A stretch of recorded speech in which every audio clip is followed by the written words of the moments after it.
And he goes, now they're like hanging out after this. She suddenly like snaps to, and she goes, tonight? Like they have plans?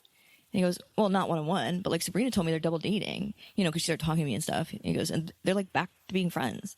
And Amanda goes, okay, but like that's not friends. How did we go from 0 to 100? West has to be cautious because I don't think she could handle just friendship, but we'll see. That is not a friend thing to say. That is not about your friend. That is about you.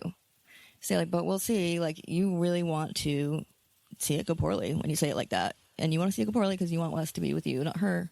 So there's kind of no other reason to do it. If I'm just so super honest, like there's no reason Mia would never be like, but we'll see. Like, can you imagine?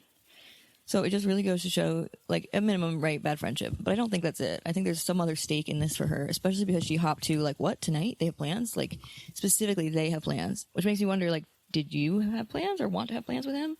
Did he not tell her he was going to be doing that? I could see Wes not having told Amanda he had a double date with Sierra and then being like, you lied to me about Sierra. Like, what's going on?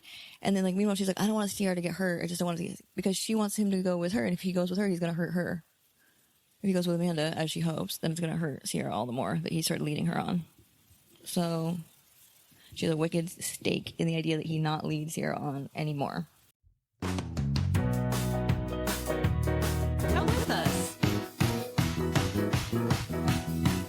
Let's reality test. Welcome, friends, to Reality Test. What is reality testing, you may ask? Well, it's something we all do when we check our subjective or personal emotions, thoughts, and so forth against objective or fact-based reality. So here in Reality Test, we're going to be testing the castmate realities and the producer antics of our favorite reality TV shows against what we know as licensed psychologists about the reality off of our TVs. We hope you'll join us as we attempt to reality test. That's it. Thanks, y'all. Now check out our campy theme song.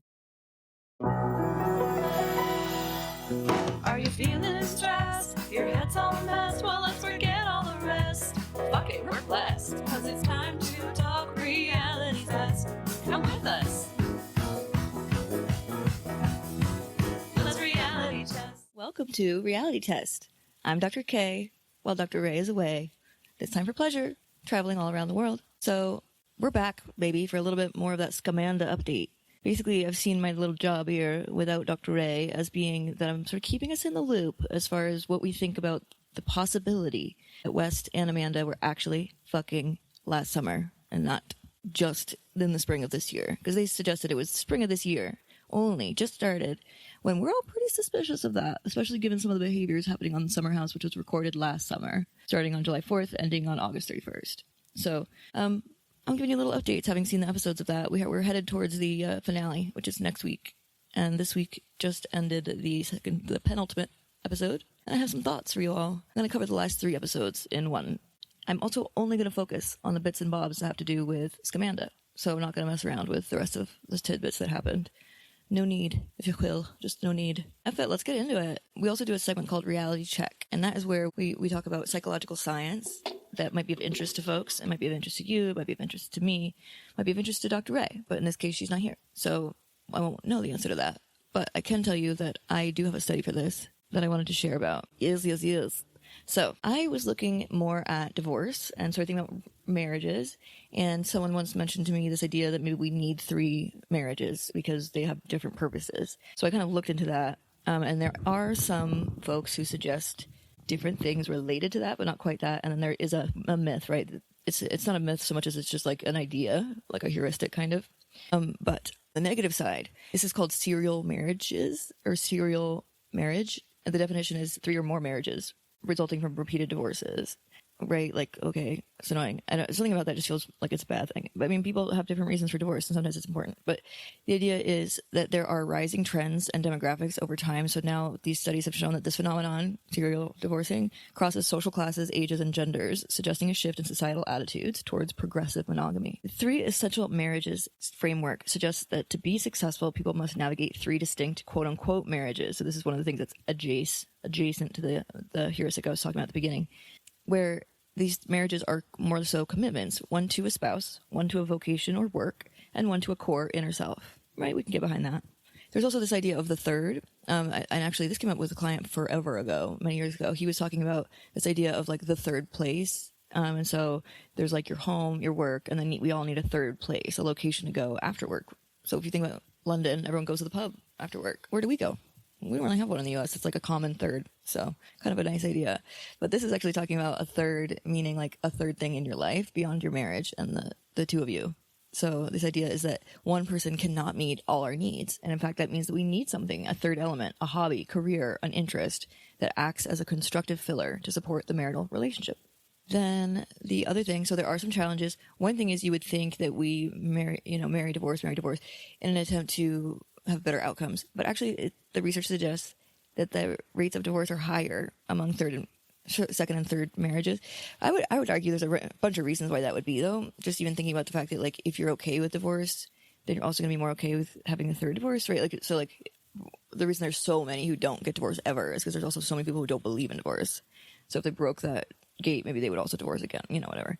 Then one stat for you, though. The divorce rate for the third marriage is actually 74%. 74% of people who get divorced, 74% of people who marry a third time get divorced. Ooh, that third time. So this is ideally or suggested to be due to accumulated baggage, financial complexity, and step-family dynamics. Oh, bonus family dynamics, if you will. I'm going to come back to why I chose this as well. It's more complicated than it may seem, so I'll go back to that. The only other thing I wanted to share about was, come on over here. So here are some other types of adjacent ideas around the three marriages thing. One is the three marriages to the same person. This is Esther Perel's view. She's a psychotherapist who explained that long-term love requires reinvention. People often have to have three distinct relationships or marriages to the same person over a lifetime, where each phase requires adapting to new circumstances, such as career changes or parenthood. There's also three types of relationships within one. The internal view, so within you. This is the idea that every committed partnership is actually a combination of three distinct relationships. There's a sexual erotic relationship, the stable partnership, and the loving, supportive, intimate bond. I would say romantic part. There's also the three loves. Okay, so this is where we get into the actual thing I was talking about, though. So one more second. I want to make sure. There was one more thing that I saw that was about... Okay, so now we get to the actual myth or this idea, heuristic suggestion that we need three marriages. Why would we need three marriages? Or why would we benefit from being married three times? So one is, this interpretation suggests a person needs to marry three times for different reasons. The starter marriage, which is about learning, the partnership marriage, which is about family, and then the companionship marriage, which is about later life. So if you think about Esther Perel's view, even being married to one person, you might have those three phases, and those are the three relationships you have with that same person. Learning, family and partnership, and then companionship. And the other one is three different people, so that's companionship. And then the other one is Margaret Mead. Anthropologist Margaret Mead suggested that three distinct marriages need to take place, and we have interpreted different ways over time, but her three marriages she was talking about was one for youth, one for parenting, and one for old age. So that maps on pretty precisely with what I just said about the partnership, like learning, family, and later life. So the only other piece here is that there's an idea of like what the three loves are. So there's like another adjacent thing, but also related to the same heuristic or myth, which is called the three loves theory. And this is the idea that we fall in love three times throughout our lives. One that seems right, one that teaches us a lesson, and one that lasts. So that kind of popularizes the idea that we might need to make three attempts with three different people. But maybe we already had the two before we get married, and that's who we landed on, was the third one. Right? So, okay. So why am I talking about this? Why are the three marriages? So there's a couple things. One is that we're talking about divorce a lot. We're talking about Amanda's divorce from Kyle. We're talking about divorces galore on Real Housewives of Beverly Hills. So Kyle and Dorit. And also, something else that came up on Housewives of Beverly Hills was when, and I am so bummed about this because I love Bose. If you heard my episode from last, or like a year ago at least, I have an emotional IQ, so an emotional intelligence and EQ crush on Bose. I love her EQ. And yet she's kind of mouth a couple times this season of Beverly Hills. And so one of the times was when she said, I don't think I would want my daughter to think that she had another mother. Or like, I don't know if I would say that my child has two moms or something like that. What did she exactly say? She said, I don't think my daughter could have two moms. I'm mom. Just me. I'm mama. Or something like that. And while I can absolutely respect the sentiment, as a bonus parent myself, it was a little offensive. And I think to Amanda, who says, like, I basically raised them, would be offensive. And then I was also thinking about from Rhode Island. So the same thing was happening on Real Housewives of Rhode Island, where one of the women has been basically raising, I think Liz, and basically raising her kids since they were little kids, and they're now grown adult women. And so, but it came up at a lunch where another person very rudely was like, when you produce children, why would you ever use the phrase produce children? Like, very clearly you're making a jab at her for being, a step or a bonus mom. And so she tackled it right away. She's like, so that's not great. She's like, I'm basically their mom. I raised them. I did all the things. Like, you have no idea what I put into those kids. And she's like, oh, no. Oh, no. I didn't mean that at all. I didn't mean that at all. I'm so sorry. You thought, how could you think that? No way I meant it like that. Ma'am? And I was really impressed with Liz, too, because she actually brought up the fact, too. She's like, why would you say produce? And it's exactly it. It's like, why would you use that phrase unless you're specifying that you meant biologically being your children? So, there's a lot of kind of shaming of step parents, and I think it needs to change because it does take a village, right? And I have a good relationship with the biological mother of my kids because we're all in it together, right? We all have the same goal of seeing them succeed. Sometimes that's impossible. Like, that's a privilege. I'm aware of that as well. And also, I think the more that we can see all of each other as family members of various kinds, the better we will all come out, We all take a village to grow and learn. We all benefit from one. So, my little dial tribe. So, we're going to move right along now. I suppose the next thing is check in. So, we did our reality check, and here's my check in, which is to say, on my heart and mind today, so that you know what I'm carrying into the next part of our conversation. I'm wearing a red lip today. So, if you see the video, you'll see it. Makes me feel spunky. And also because it's a rainy day, and I want none of that, so I'm wearing spunky. Okay? That's where we're going with it. So, let's go with it. Let's jump right the frig in. Let's do the thing. So, we're going to now talk about Summer House. Of note, I am a therapist, psychologist, clinical psychologist, therapist, assessment provider, supervisor, professor, co-chair of a doctoral program, and yet I am not those things in this context. In this context, I am just my whole full self, raw and uncensored. So this is not how I talk to my clients, and I'm not your therapist. So just be aware of that kind of a dynamic.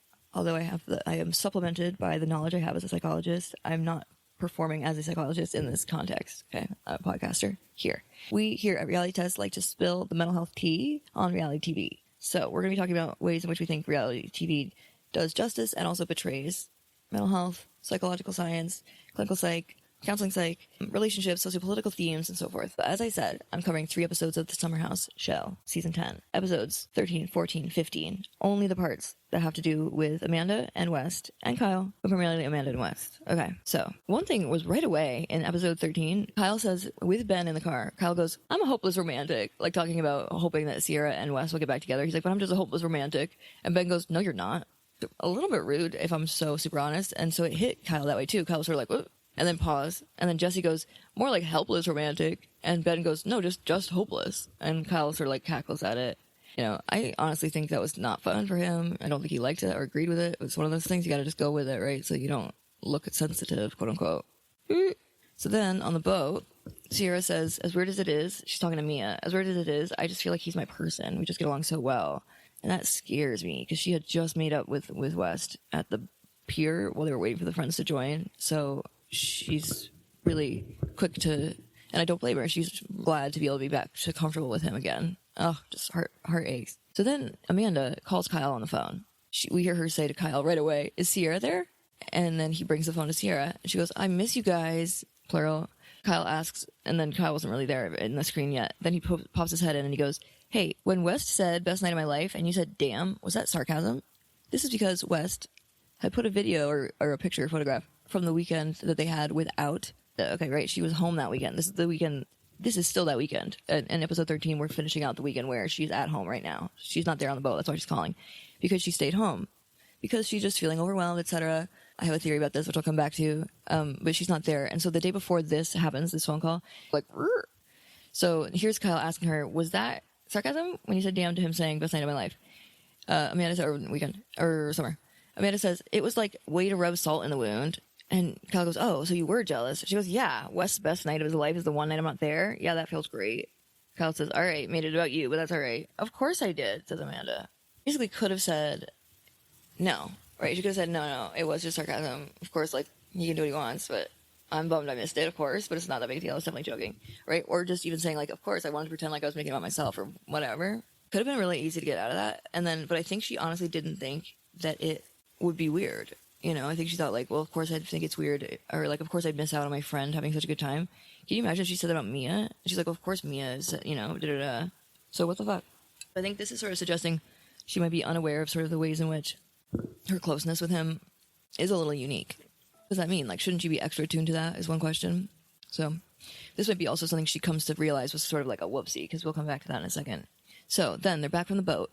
Wes goes and gives Sierra literally, I promise you, a 20-minute hug and says, come here.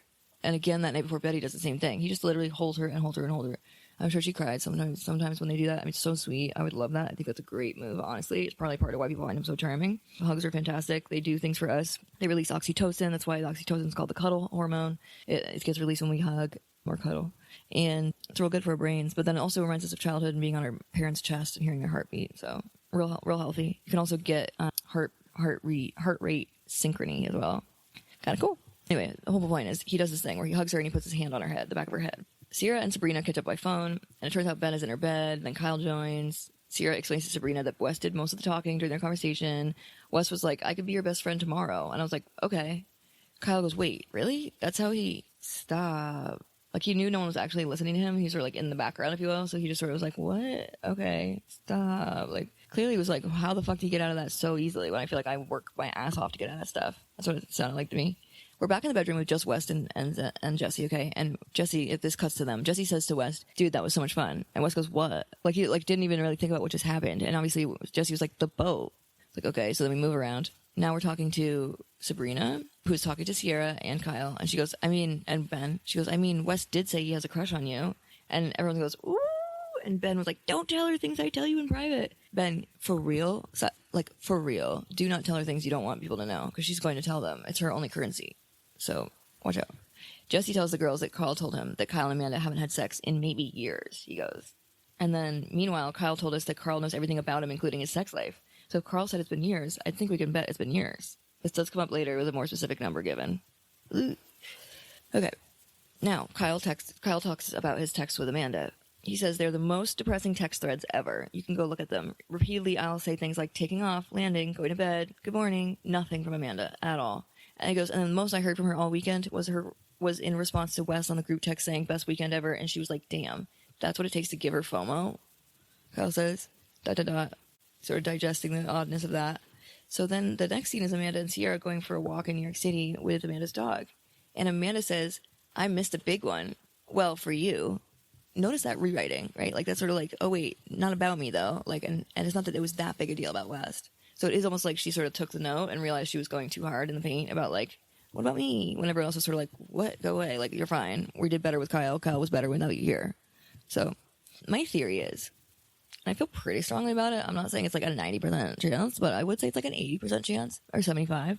My theory is that Amanda and Wes had hooked up that week before the weekend she stayed home. I think they had just hooked up, and then she decided to stay home for the weekend so that she didn't draw attention to them. By being there, she sort of needed some more time to get good at doing that, right? Being around him in front of everybody. So then that would make her particularly miffed when he goes, best night over. And she wouldn't have a problem saying, yeah, it was rude of West, of course, because that's far less salacious than what actually happened, but still more salacious than anyone was expecting. So that was sort of my read of it when I was saying, like, where's her gauge? Her gauge is off for, like, how forward to be about how she's upset with West. It could be off because the real upset is, like, we fucked, and then he said, best night of my life. Get the fuck out of here. Like, what in the actual fuck? And I'm home because he and I agreed one of us should stay home so it wasn't so awkward this weekend. I'm the one who did it. I'm the one who took the hit. And now that shit? Please. You know, that's what I think she might be saying. It makes sense, right? So if they hooked up that week before, how does that relate? Okay, so I think there are other parties that come up now. Yeah, so this is all before some of these other things that then get really weird. Yeah, it would make sense. Okay, so I'm of the mind still, my theory stands. I'm of the mind that they fucked that week before the weekend where she said, damn, in response to his text. And I think she stayed home to try to make it easier on both of them. And then he said that, and she's sort of like, what the fuck, dude? You know I've been missing you. And then when she called Sierra on the boat, she was asking if Sierra was there because A, she wanted to know if she could talk to West without Sierra noticing, or B, if she was with West, she might get to talk to West subliminally or peripherally. But he, funny enough, wasn't with Sierra on the boat, so neither thing worked. But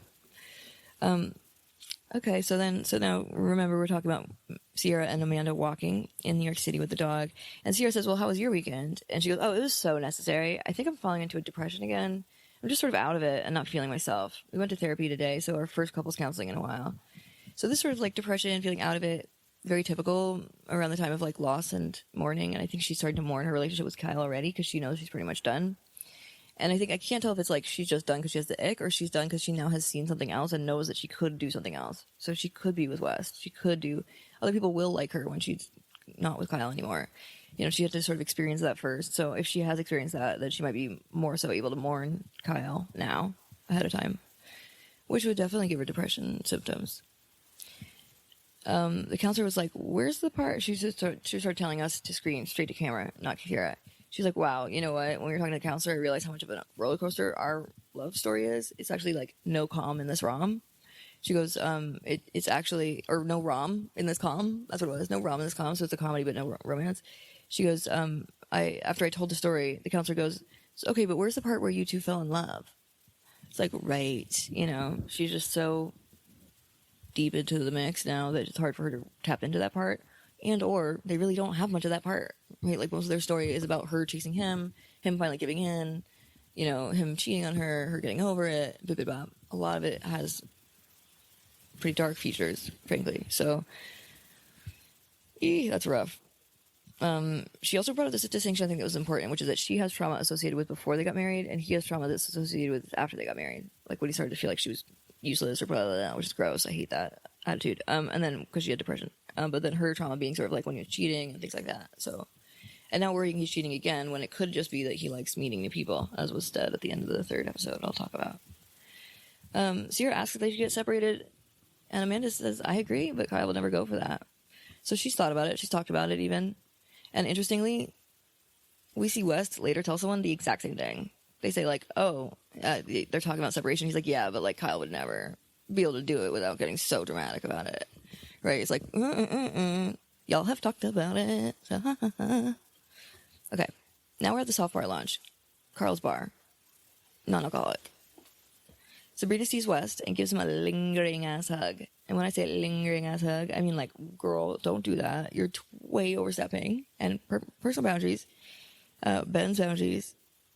She says she's so excited about after. And he says that he's underdressed. She was like, "Oh, please, I was on the phone with Sierra talking about how beautiful and wonderful you are." And even Ben was like, "Okay." So, as if to imply that he's good no matter what he wears. It's like, I don't know if that's the solution. Like, as long as he thinks you look hot, as long as she thinks you look hot, you're good. Question mark? I'm leaning back. Question mark, leaning back. Bizarre. Self-aggrandizing. Okay, so then we cut to West telling us to our faces, camera, that this double date is too soon. He said, "Even for me, this is too soon. We've only been good for like 5 minutes, and I feel like Sabrina has already booked the wedding venue." He's just like so clearly upset and down in this moment. Like he's forlorn. It is just so clearly not just about the fact that he's like worried about going too fast with Sierra. He's feeling torn. There's something else going on with him and his psyche. Maybe it's also with Madison girl, Michigan girl, right? Minnesota girl, Midwest girl that he was dating as well. So there's 3 people probably, because there's also ones at every port, really. So you could be thinking of all of them. But I think he's thinking about Amanda and feeling really torn about how that's going, because he can't be open about that, and yet is supporting her in front of everyone, and yet everyone wants to see him with Sierra. Ooh, it's messy. The other thing I wanted to bring up from the soft bar launch was noticing how close Carl's mom was with West. Like, she was all up in that grill, and they also talked about it. Like, they flashed back to them talking at the soft launch of like at the other soft launch, the one they were like outside at a restaurant, in the Hamptons, talking about soft bar. She was also talking to West in that flashback. So it's interesting. She's quite close with him in a weird way. Like when we see him starting to talk, Carl gives his speech. She's upstairs on the balcony, like arm to arm, basically shoulder to shoulder with West. Well, the reason I brought this up was I was like, she just sort of generally buzzes around him. I feel like maybe West is more of a magnetic guy than I really give him credit for in general. I think we maybe don't even see quite how magnetic he is for people. And so that's why we're missing why Sierra sees so much in him. I say this because we also then later hear Lindsay say, like, yeah, there is something about you. It's hard to stay mad at you, or it's hard to hate you or something. And everyone does seem to gravitate towards him. So worth noting. Amanda and West talking about Saturday. So this was hella awkward. So this is another sign to me that they absolutely had fucked. So now we're seeing West and Amanda talking at the bar, at Soft Bar, sitting together in 2 bar stools facing each other. She goes, "So Saturday went well?" And he goes, "Yeah, it probably couldn't have gone better." And meanwhile, Kyle starts sort of like buzzing around as well and sort of keeps interrupting, being like, "Oh, blah." And then she just, like, they both start laughing to each other. Wes and Amanda break down in laughter, like break, whatever that is, crack up with laughter, looking at each other eye to eye, laughing to each other. And then she finally goes, "Just let him talk. Let him just talk." And Carl was like, "Sorry, I just want to make sure it didn't seem like I was eavesdropping." So then West says, I was like, ugh, I so wish Amanda was getting out of this car right now. Bing, bing, bing, bing, bing. He feels like he has to tell her how much he wished she was there because there's all this buzz, or, I keep saying buzz recently. There's all this like hoopla happening and excitement around what happened that day. And this way he can be like, yeah, but it would have been better if you were there, which is something you say to someone you're a little bit closer with than just friends. Okay. And also he pauses after saying that because what did he mean that? What is he talking about? Why does he so wish Amanda was there? Question marks times 3. He pauses and goes, because I was like, we should fuck with them. What? Because you want to fuck with Amanda about it? Or because you wanted Amanda to be in on something you guys were going to fuck with the other people about? How does that involve Amanda? Why are you saying it? Nothing is said more about that. It just stays like that. Kyle ends up raising West's hand and being like, they were like this. And West straight-faced. He doesn't smile. He isn't like, yeah, it was great. Yeah, right? No, straight-faced, complete flat affect. And Amanda, also with the straightest, most flat affect of faces, goes, I'm so happy. Or just like that. I'm so happy. Okay. I can't tell. So, awkward. Then, the next awkward convo to round out the night is when Amanda's talking to Jesse and gets the surprise of all surprises. He goes, first he says, I can't believe you missed the squashing of the beef. And she goes, I know. I can't either. And he goes, now they're like hanging out after this. She suddenly like snaps to and she goes, tonight? Like they have plans? And he goes, well, not one-on-one, but like Sabrina told me they're double dating, because she started talking to me and stuff. And he goes, and they're like back to being friends. And Amanda goes, okay, but like that's not friends. How did we go from 0 to 100? West has to be cautious because I don't think she could handle just friendship, but we'll see. That is not a friend thing to say. That is not about your friend. That is about you. Say like, but we'll see. Like you really want to see it go poorly when you say it like that. And you want to see it go poorly because you want Wes to be with you, not her. So there's kind of no other reason to do it. If I'm just so super honest. Like there's no reason Mia would never be like, but we'll see. Like, can you imagine? So it just really goes to show, like, at minimum, right, bad friendship. But I don't think that's it. I think there's some other stake in this for her, especially because she hopped to, like, what, tonight? They have plans? Like, specifically, they have plans. Which makes me wonder, like, did you have plans or want to have plans with him? Did he not tell her he was going to be doing that? I could see Wes not having told Amanda he had a double date with Sierra and then being like, you lied to me about Sierra. Like, what's going on? And then, like, meanwhile, she's like, I don't want Sierra to get hurt. I just don't want to, because she wants him to go with her. And if he goes with her, he's going to hurt her. If he goes with Amanda, as she hopes, then it's going to hurt Sierra all the more that he started leading her on.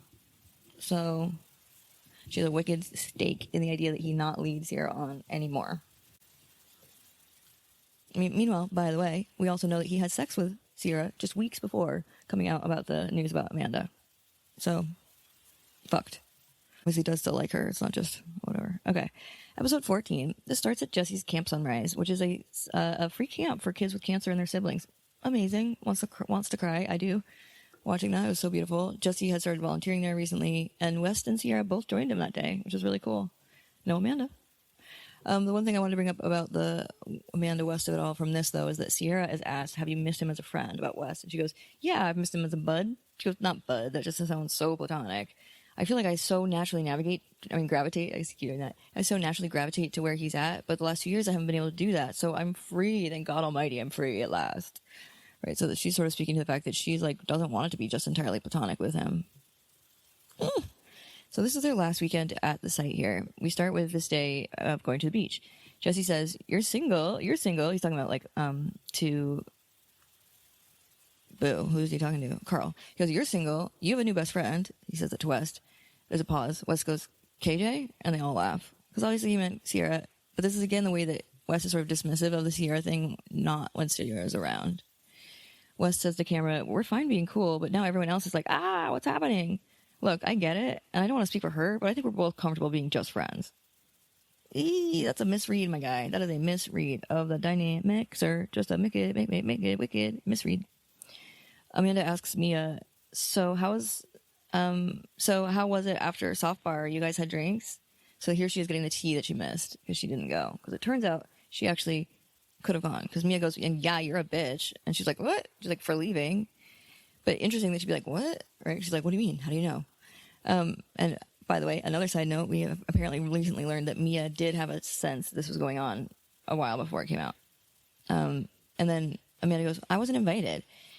Nah, bitch. She was definitely invited. She just didn't want to go see him be expected to be all flirty with Sierra. It was so clear. Like, she would have loved to go if she could just go flirt with Wes. But because she'd have to go watch him flirt with Sierra, and for it to be weird for them to flirt, that'd be way too uncomfy for her. Especially because I think they just fucked the week before. So, yeah, that's the real deal, I think. But then it cuts back to Jesse and Amanda talking. And she says to him, I wasn't invited. Wait, look at my phone. Yeah, no text. That's crazy. So, like, this reminds me a little bit of the dynamic we know Amanda has where she wants to be invited to everything but will probably not go. So I think part of it could have just been, like, her normal shtick of being like, wow, I can't believe they didn't invite me when they're supposed to always invite me. And how much of it was sort of like, wow, yeah, like, weird, he wouldn't tell me, you know. It goes at a little bit of a wink at the camera because she knows West will be re-seeing it at some point. Definitely wasn't something that clocked with Jesse that I could tell. Amanda says to Mia, even if they got back together, I'd be happy, like literally happiest in the world. But he needs to be good. I'm skeptical and weary. Okay, couple things here. One is wicked pause, pregnant pause at the I'd be. Let's be real, you wouldn't be happy. That was so far from a stretch. It's ridiculous. There was no part of you that wanted to say happy right there. You would not be happy. You'd be fearful. Also embarrassed and jealous, as it turns out. But then the other thing was saying weary. So I think she's wary is what she meant. I'm wary because she's like on alert, right? She's like suspicious of it is sort of what she means by wary was what she would mean if she said wary. But she said weary, and weary is more like downtrodden, like run down, you know, being sort of like over expended, something like that. So yeah, wouldn't be the word here. So like she didn't want it to be too emotional or too sweet. She like wanted to be able to be like, I know, right? No, not great, not a great friend. And then the second time that she said the full name, Amanda was just straight up ignoring them and throwing back her drink. So kind of like important ways for her to communicate that she's not happy with that and that she didn't want to hear it. Then during Sierra's share time, she says, I've lost all of the weight being lifted off of me from having to not hate, but dislike someone that I genuinely love the most here. Amanda's face during that, though, like she sort of was like, okay. Like that kind of a face, or like she's like a slow nod with a lip out, like a pouty lip out, like sort of like, oh, okay, like that sort of an idea. Definitely wasn't expecting her to say that. You know, is she jealous that she loves him the most instead of loves Amanda the most? I would say that the next closest would have been Mia, not Amanda anyway, so she can pack her shit and go. But the other thing was, I actually read it as like her trying to communicate to Wes, sort of being like, wow, like you're in deep with her, dude. You know, sort of like you got yourself in deep, guy. Was sort of how it felt like to me. She was looking at West over Zira's head. Then we get to the sort of like peak of the evening here where Lindsay's grilling Kyle about his decision to go to Vegas and whether he had talked it out with Amanda yet. And this results in her being like, okay, so this is your conversation with Amanda. And Kyle says it brings him happiness, DJing. Lindsay says they should be aligned as a family unit or team. At one point, Kyle just gets super angry the very first time, so it's not, massive yet, but he gets sort of angry this first time, starting with, God forbid I do something I enjoy. I've been under pressure for the past 2 years with no joy. And then when people are just sort of like, Kyle, take it easy, he's like, okay, but do me a favor and don't gang up. And Lindsay's like, it's just me. But friends, when you're all addressing somebody at a table, even if only one person's speaking, it's implied that everyone else agrees with him. If no one else is speaking up for him, it's implied they agree with her. So it's still kind of ganging up. It's not the best setting. So at one point then when Lindsay's talking, Kyle mouths-ish, but also kind of says it audibly enough that we can hear it. He says, fuck you, to Amanda. She looks past Sierra to West immediately with like a little bit of light laughter, definite smirk, like making fun of it, which is a way to dispel it, but it also can make the other person much more activated, which I think it tends to do with Kyle. I think he doesn't like the smirks or the light laughter at him. Everyone's like, whoa, Kyle, what the fuck? Like, that is not okay. Like, that is not okay. And then, because they're like, Kyle, it's not okay. He goes, she knows what she's doing. And Lindsay goes, no, she did not come to me. This is just me. She didn't come to me. So then West pulls his entire ass chair down the entire line of the table to be next to Amanda. Not between Amanda and Sierra, on the other side of Amanda.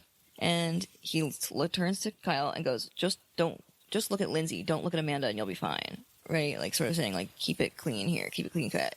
Amanda eventually says, let's table this conversation. Kyle can't handle a group conversation, clearly. Kyle goes off, angry, huffing and puffing, about having to pretend he doesn't have feelings, for example. So he storms outside, throwing shit around. Carl follows him, says sort of like, calm down, dude. And suddenly goes, fuck you, fuck me, fuck you, fuck me. You know, fuck me, fuck you. End up fighting. It's a hot mess in the preview. So that then by episode 15, when we come back to that fight, we see the rest of it. Hands were never swapped, you know.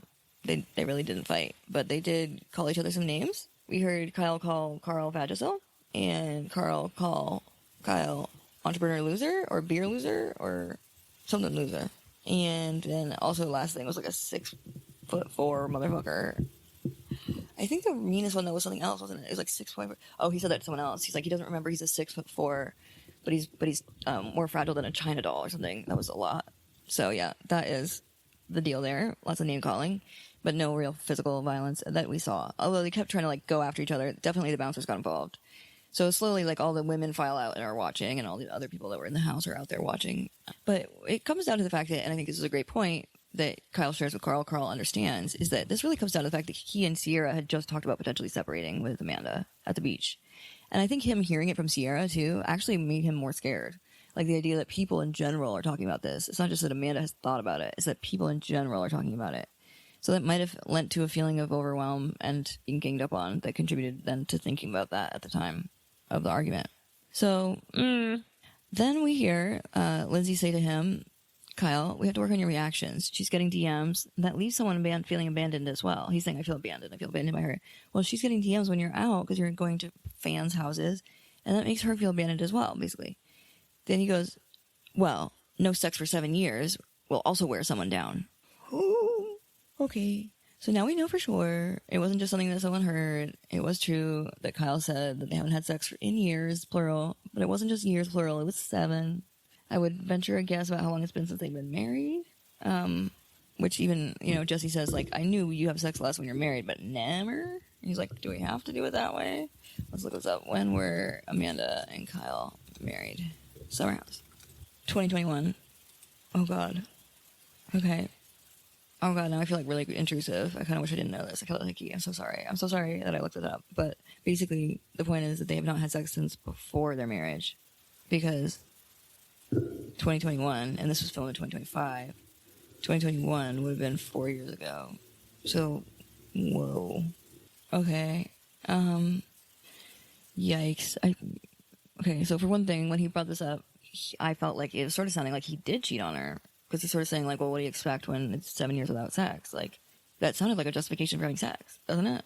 But then, aren't there other ways to bring it up, right? Other than sounding like a good justification for cheating. It just, in that moment, was sort of like, whoa, because she's saying, like, what's up with these fan girls and yada, yada, yada, yada. Well, he's like, well, 7 years no sex, wear someone down. Oh, so you are having sex. That would be my next question in the line of questioning. So, just want to say, I would say Kyle probably has been cheating, in addition to the fact that he had gotten caught at it at once, too. And then it does beg the question of whether Amanda had been, too. I mean, 7 years with no sex is really unfulfilling in terms of the sexual dynamic.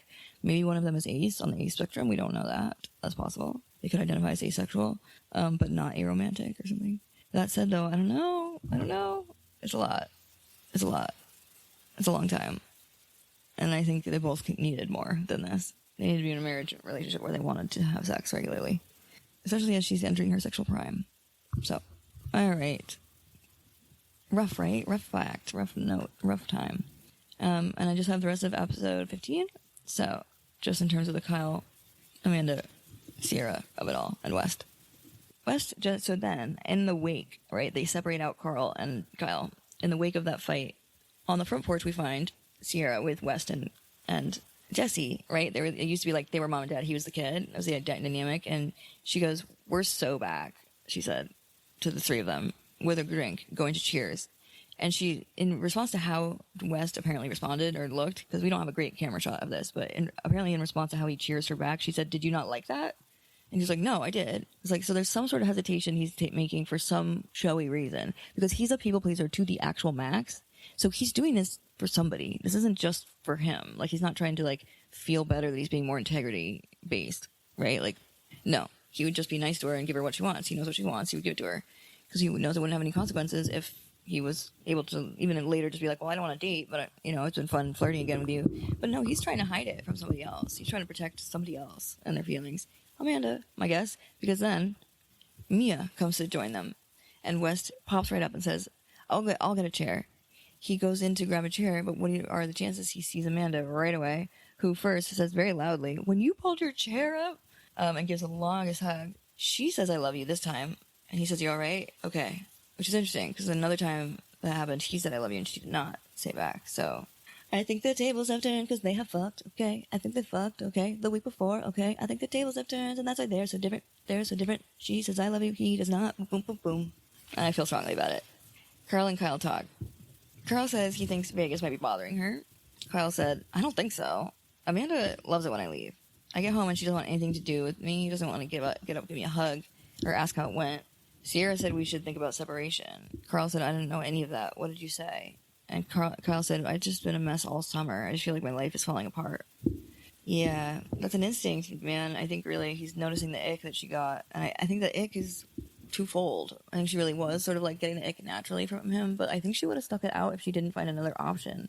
I think the other option is an important piece where it reminded her she could be liked by someone other than Kyle, even though she'd be a divorced person.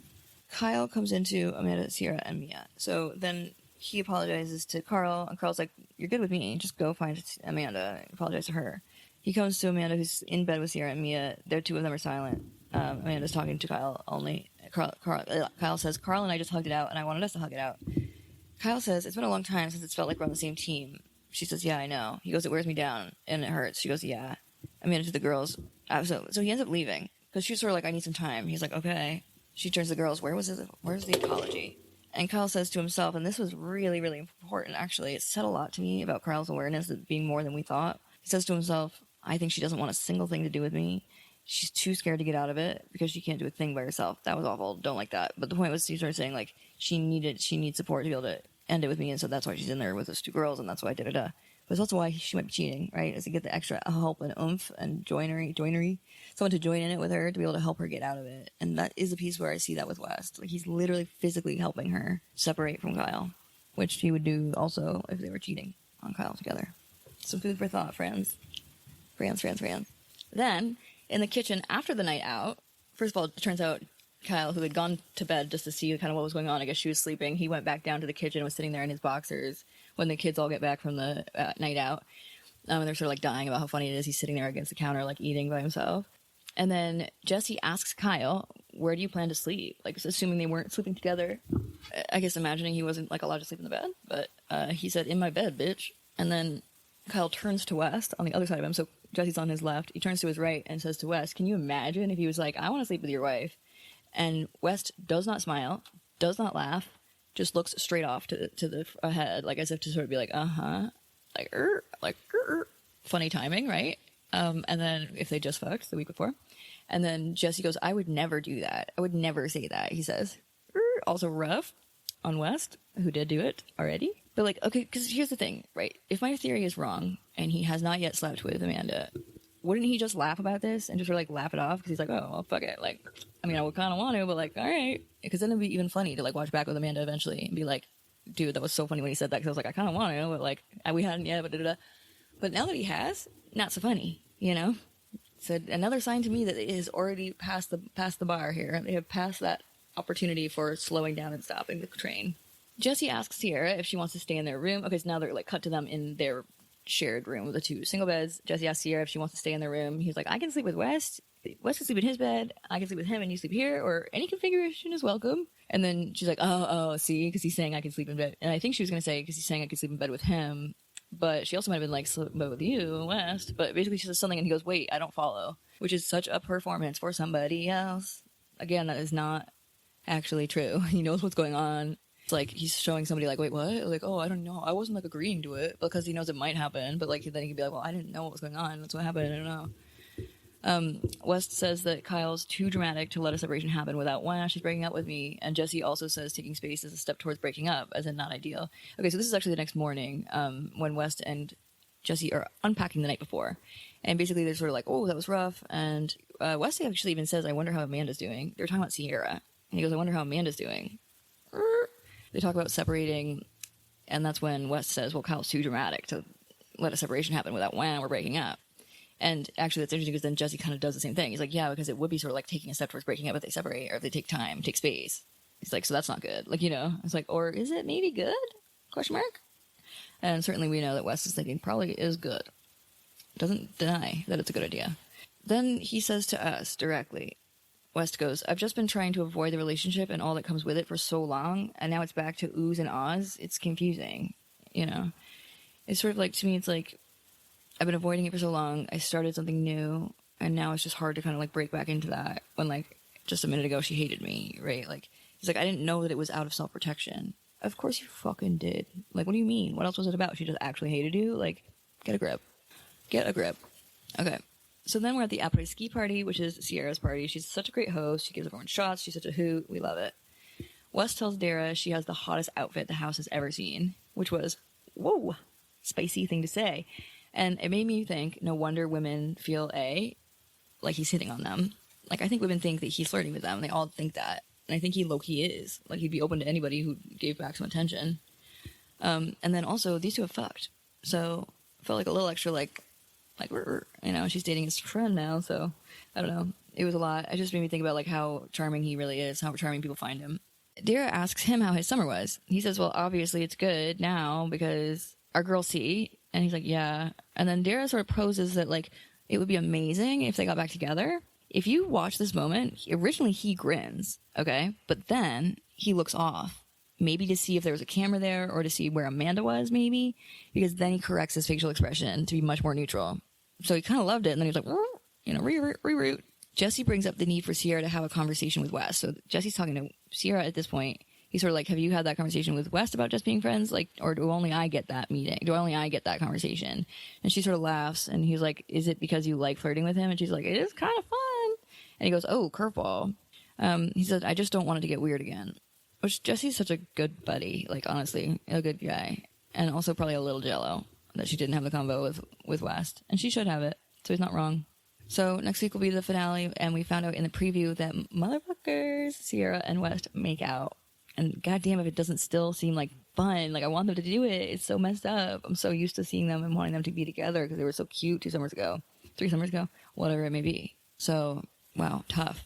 Can't even imagine how hard that's going to be for Sierra to watch. Oh, boy. Okay, just a couple more things I wanted to add, which were from Watch What Happens Live right after this episode. I almost said performance. It was a performance of West, especially. In Watch What Happens Live, Ariana Madix is there and asked about the similarities with her situation, and she says there are similarities and differences. I wished she had named race. I wish she had just said, like, race. Period. She didn't have to go too deep into it, but I just would have liked that. Carl was asked directly by Andy, will Amanda and Wes last? And he goes, absolutely not. Carl also said that there were new things he was learning even in the past week that were making him think about how messy it was. What was he talking about? Something involving a Real Housewife of New Jersey, it turns out, but a Real Housewife player, castmate. So someone was like, oh, the thing with Real Housewives. And that's all he sort of says. He, like, won't say anything else. So turns out Jen Fessler from Real Housewives of New Jersey, funny lady. She is funny, for sure. In her 50s, she came out publicly and sort of said, like, oh, like, I love Sierra, but I also love Wes Wilson. He's, like, such the cutest little baby retriever boy. Like, she actually, like, kind of went for it. Let me actually get the exact quote. She goes, but I also love Wes Wilson. I think he's the cutest, sweetest golden retriever puppy dog, Jennifer stated. He's just trying to have a good time. He doesn't want to hurt anybody. By the way, I totally agree with that. And also, you can't just have a good time. You will hurt people. It actually has to be, like, ethical and thoughtful and careful and relational. You can't just have a good time. If we all just had a good time, we would all be sociopaths. Okay? Hedonists.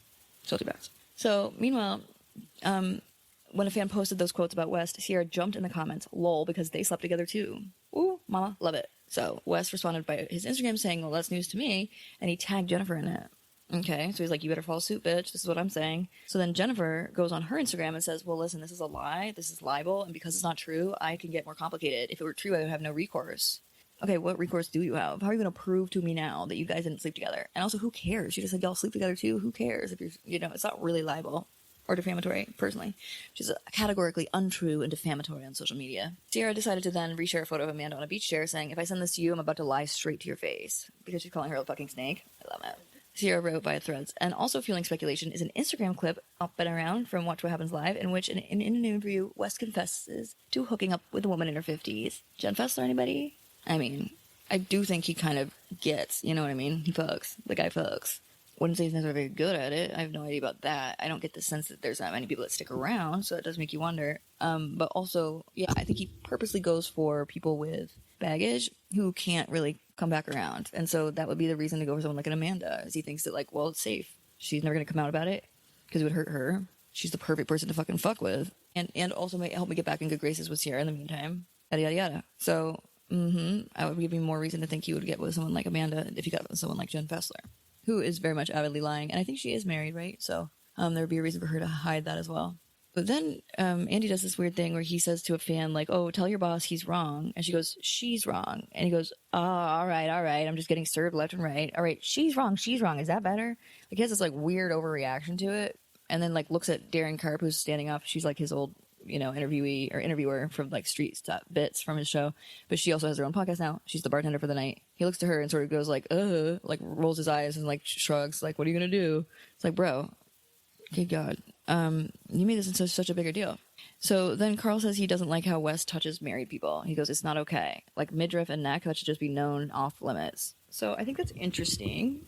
I definitely have seen West hug Sierra and Amanda like that. I do think it is his normal style of hugging. I kind of get what he's saying. It's a little bit close. I don't think he's holding their neck, though. It seems like the back of their head, which is also quite intimate, I have to say, but it's also pretty unusual, so it would stand out to somebody. And feel safe as well from the back of the head. That's protecting the soft spot of your head that would normally potentially kill you if you landed on it wrong. So there's something about that that's very comforting and safe and smart, therefore, as a way of establishing that someone's safe when they're with you. But I wouldn't say it's like sexual. The small of the back is a weird one, though. I have to agree with that, but I'm not seeing that. So I don't know. Anyway, Wes does hug Sierra the same way and with a hand to the back of the head. Again, charming. And by the way, again, worth mentioning that Lindsay even said, like, there is something about you, kid, like, hard to stay mad at or hard to hate. He was like, oh, thank you so much. He's so proud of that because that's the whole thing. He hates being hated. He hates anybody on the planet not liking him, period. He cared more about the fact that Sierra was mad at him than he did that she wasn't in love with him. You know what I'm saying? He didn't want it to go this far. He just wanted to be friends again, so there wasn't a person mad at him for any reason. Regarding Amanda, Carl said something changed last spring before we even started filming with her. I know what it was. It was the trip to Italy. I would bet you fucking hard-ass money that when they went to, I think it was Andrea's wedding, by the way, because now it says his wife when they show him with it. I think when they went to his wedding in Italy, she realized, first of all, it was freeing and joyful, and she realized how much of a toolbox Kyle was compared to these Italian romantics. Compared to these, Italian romantics, she realized what a toolbox he was, and how much they were also like this guy, right? But they were also like, oh, this girl. Because Italian men love women, just like women of any kind. They're super into it. You just walk down the street, there's whistles, blah, blah, blah. So she probably felt really liked again and sexualized. Like she felt like someone saw her in a sexual way again, which she probably hadn't felt in a long time, honestly, even with the Summer House, because there people know to respect Kyle.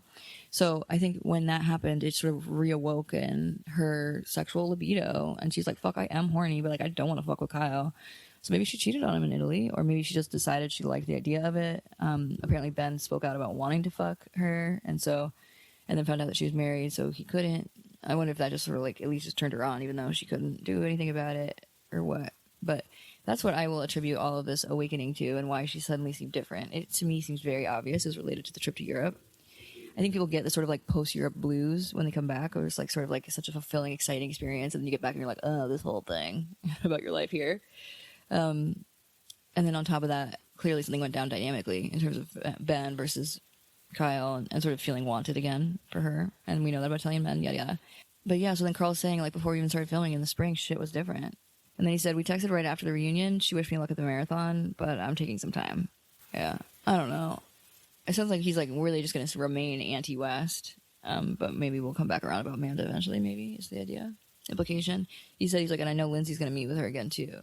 So he's definitely following Lindsay's lead on, like, basically everything. And by the way, a very, very sweet moment in this episode. I think it was 14. So the last one, was that 15, actually? 15 was the last one. At the beginning of 15, when we came back to the fight between Carl and Kyle, Lindsay goes up to him and sort of, like, tries to help him calm down. And she, like, looks him right in the eye. It's just sort of like, we're good here, like, relax kind of thing. Bawling. I was bawling. I, like, couldn't even handle it. There's just something so sweet about her being like, Carl, like, no, don't even bother with this. Like, my bad. It was my fault. Oh, boy. Just really sweet and touching, even though I don't think they're good together and they don't belong together. It's still just really sweet.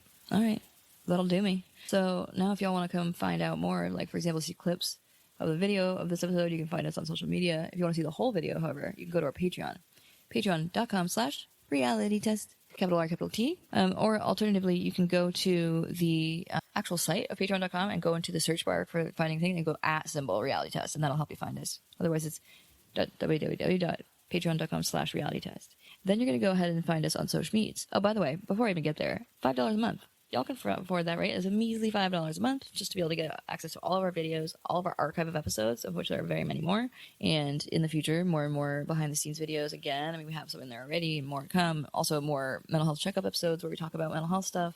So check it out. You will also get an episode, the audio episode of the upcoming one for the next day. So like you'll get it the night before it's posted for everybody. So if you want early access to the audios of the audio episodes from the night before everyone else gets it, you can become a free member. Okay, so free members get access to the episode audios the night before they're posted for everybody. Check it out. Then you'll go ahead and over to the social medias. Thereabouts, you'll find that on Instagram we're at Reality Test Podcast, but on YouTube and Facebook we're at Reality Test Pod. And Dr. Ray and I both have individual Instagrams as well at Dr. K-Pods and at Dr. Ray Pods. And we're kind of off TikTok because of the political issue. Our threads is under Dr. K-Pods. And our email, if you would like to send us an email with any information, you can find us at realitycheckpodding.com, podding.com, realitycheckpodding@gmail.com. I don't really have any questions for y'all today. I guess I would sort of ask, like, do you think that my theory could be correct, that they had fucked the week before that episode? So the week before the weekend that Amanda stayed home? Question mark? That's my theory.